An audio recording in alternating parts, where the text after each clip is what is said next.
you all with science lesson number 1, matters in the surrounding. First of all, what is matters? Matters is something that has mass and occupies space.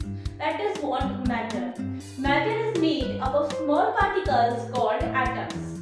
Some characteristics of matters are: the particles of matter are very small in size and can be only seen by a very powerful microscope, but still the picture of them are not properly seen.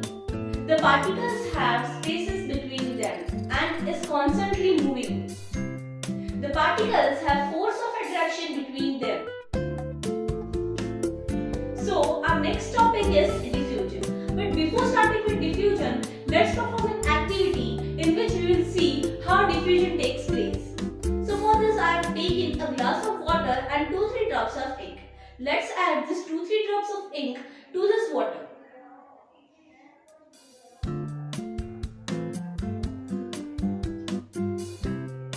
We have observed that this ink is randomly moving in this water and intermixing with water. This process is only known as diffusion. This means that diffusion is intermixing of particles of matter without any external interference, as I have not interfered in this mixing of ink and water. After some time, we will see this, the whole water will become blue because of the process of diffusion. So now our next topic is, in which form does matter exist in? According to Indian philosopher, matter exists in the form of 5 basic elements, that is Panch Tattva: earth, air, water, sky and sun, or fire.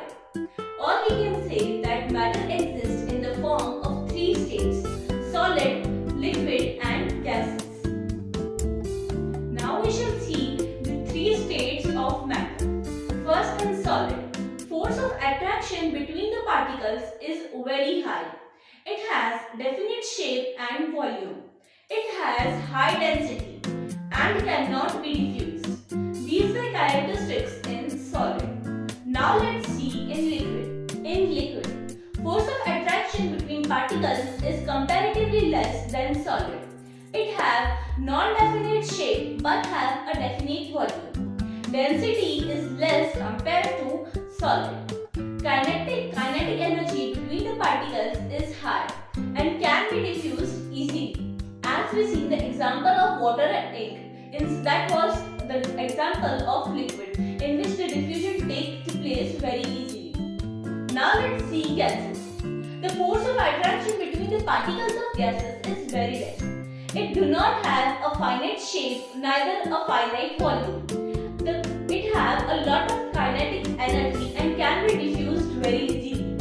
It has lower density. This was all about the states solid, liquid and gas.